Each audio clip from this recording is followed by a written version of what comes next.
Hello. So this week you're going to be starting Othello. We're going to be looking at the 1995 version of Othello, the one that is starring Kenneth Branagh and Irene Jacobs and Kenneth Branagh as Iago.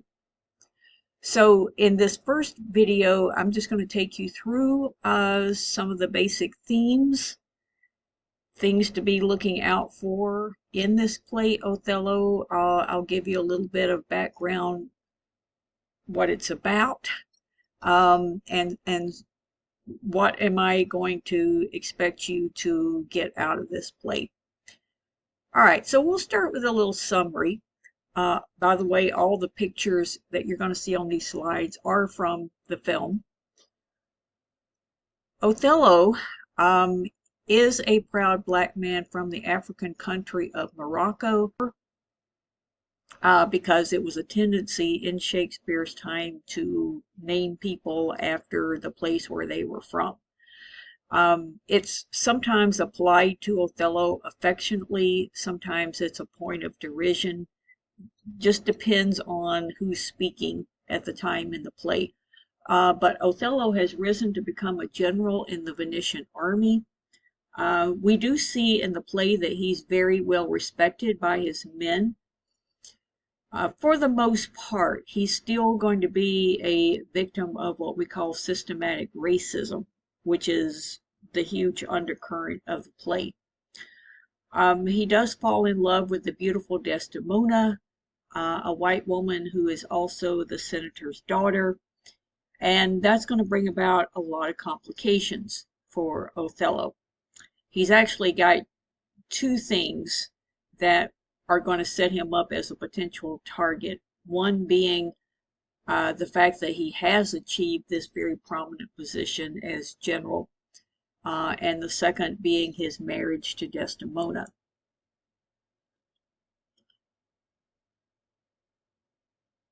All right, so trying to get it to advance here.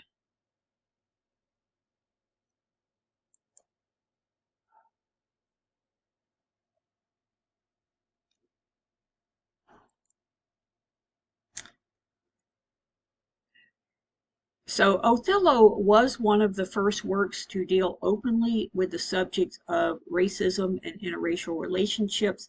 Of course, this is not the first time we've seen this in this course, because we talked about this before in relation to the Aeneid and the relationship of Aeneas and Queen Dido. But this was definitely one of the first plays to deal openly with the topic of interracial relationships.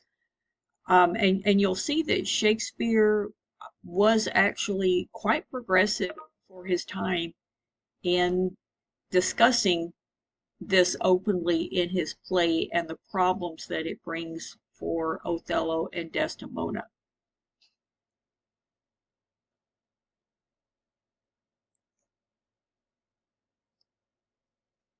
So we'll see that although 13th century Venice was a society much more progressive than American society ever was, maybe at any time up until just very recently. But even though that's the case, Othello still must deal with racism and forces that wish to destroy him. As I said before, his success as a general and his marriage to Desdemona are going to be the two things that combine to make him a target.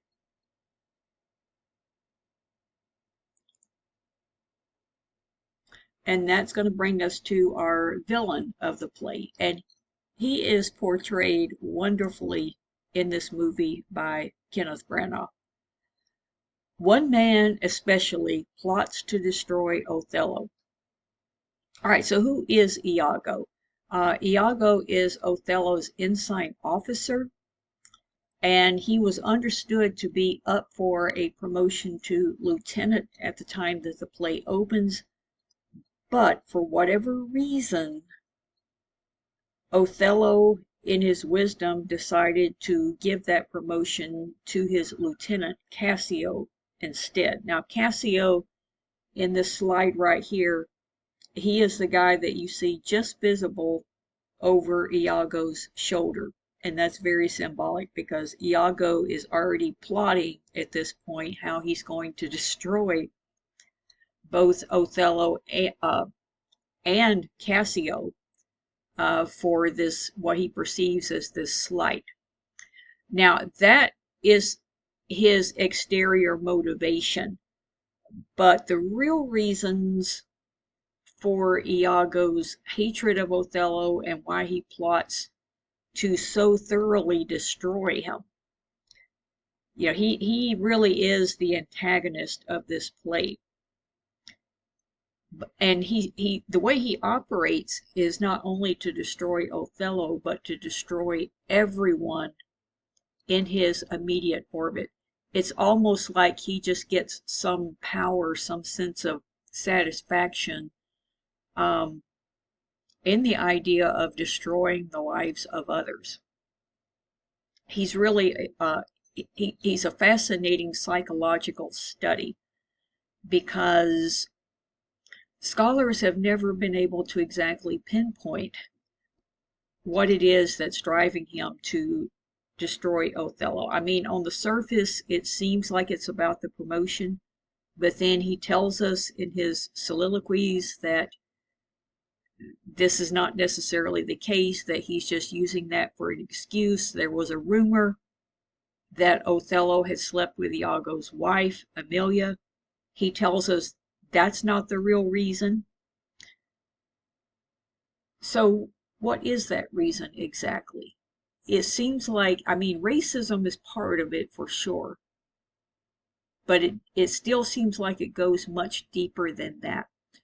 And a lot of critics have theorized that Iago is simply meant to be a representation of pure evil in the way that we think of Satan as pure evil. This is a valid interpretation. Certainly in Shakespeare's own time, it was not unheard of for people to simply be embodiments of evil. That was a thing. So it could very well be that Shakespeare just intended Iago to be a representation of evil and its manifestations. But, you know, again, it's something that people grapple with, whether there's some motivating factor. Could we look at Iago's psychology? Did he have a bad childhood? Is he a sociopath? And those things are open for speculation, but the truth is we simply do not know. It would be a great research question, and it might be something you want to think about for your semester project.